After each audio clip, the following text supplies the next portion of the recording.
கர்த்தருடைய பரிசுத்த நாமத்திற்கு மகிமுண்டாகட்டும். ஆண்டவராகிய இயேசு கிறிஸ்துவின் நாமத்தினாலே அன்பு கர்த்தருடைய பிள்ளைகளாகிய தங்கள் அனைவருக்கும் ஸ்வீட் ஊழியத்தின் சார்பாக வாழ்த்துக்களையும் ஸ்தோத்திரங்களையும் தெரிவித்துக் கொள்கின்றேன்.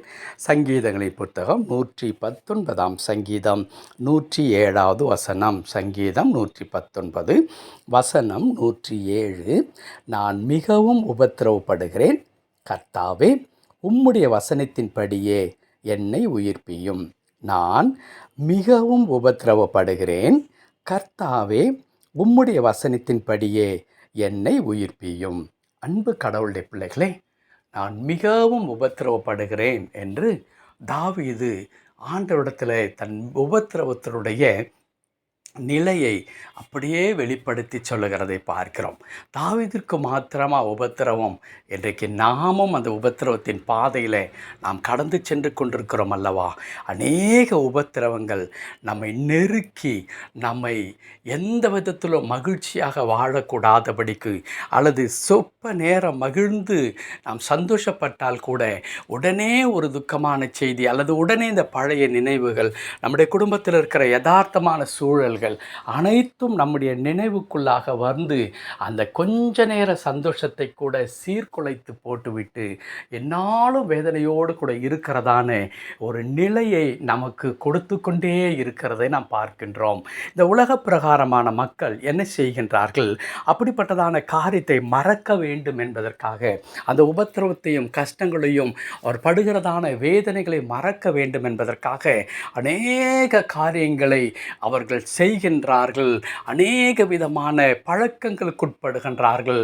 அப்படி செய்வது அவர்களை அந்த கஷ்டத்திலே இருந்து, உபத்திரவத்திலே இருந்து தற்காலிகமாவது அவர்களை விலைக்கு பாதுகாத்து கொள்ளும் என்று நினைக்கின்றார்கள். அதையெல்லாம் செய்வதற்கான வாய்ப்பு தாவீதினிடத்தில் இருந்து கூட அவர் அவற்றின் பின்பதாக செல்லாமல் ஆண்டவரை நோக்கி ஒன்று கேட்கின்றார்.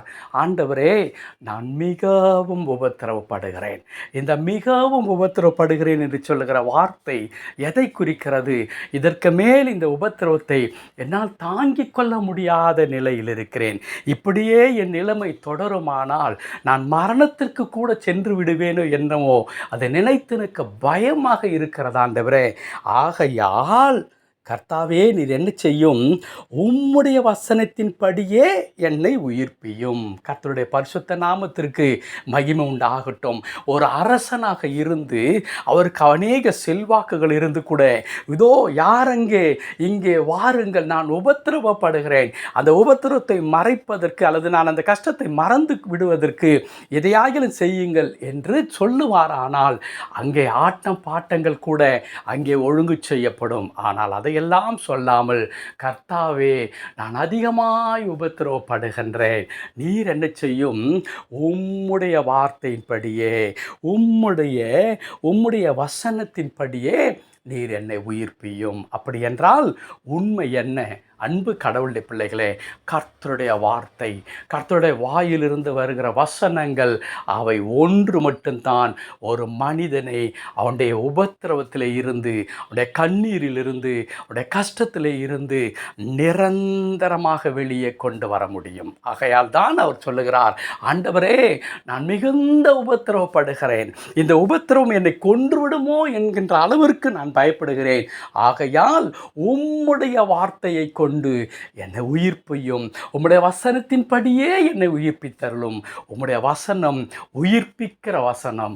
அது எந்த ஒரு குடும்பத்திற்குள் செல்லுகிறதோ, எந்த தனிப்பட்ட மனிதனுக்குள் செல்லுகிறதோ, எந்த நாட்டுக்குள் செல்லுகிறதோ, எந்த ஆண்டவரே ஒரு கர்த்தாவே ஒரு மனிதருக்குள்ளாக செல்லுகிறதோ, அங்கே உயிர் மீட்சி உண்டாகும். ஆண்டவரே, அங்கே உயிர் மீட்சி உண்டாகும், அற்புதங்கள் நடக்கும்.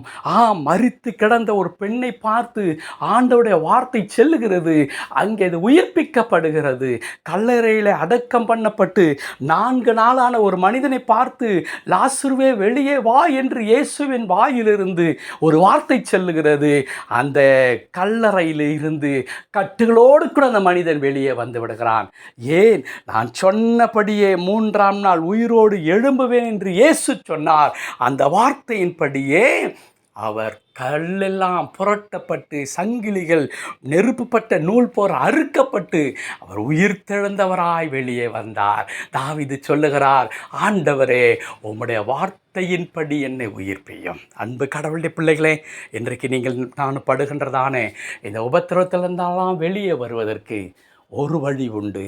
அது என்ன? நம் ஆண்டவர் நமக்கு கொடுத்திருக்கிற அவருடைய வார்த்தை, அதை பிடித்து கொள்வோம். நிச்சயமாய் இன்று சந்திக்கிற எல்லா உபத்திரத்திலிருந்து அந்த பொய்யுரையாத கடவுள் நம்முடைய வார்த்தையின்படியே நம்மை மீட்டெடுப்பார். ஜெபிக்கலாமா? ஆண்டவரே, எங்களை பொறுப்படுத்திக் கொள்ளும். உம்முடைய வார்த்தையின்படி எங்களை வழி நடத்தும். உம்முடைய வார்த்தையே சத்தியம். ஆண்டவரே, அந்த சத்தியத்தை அறிகிறவன் சத்தியத்தின்படி விடுதலையாவான் என்று எழுதியிருக்கிறதே. சத்தியத்தை அறியுங்கள், சத்தியம் உங்களை விடுதலையாக்கும் என்று சொல்லியிருக்கிறதே. அப்படி எங்களை விடுதலையாக்கும் பொறுப்படுத்திக் கொள்ளும். மீட்பர் நாமத்தில் பிதாவே. ஆமென், ஆமென்.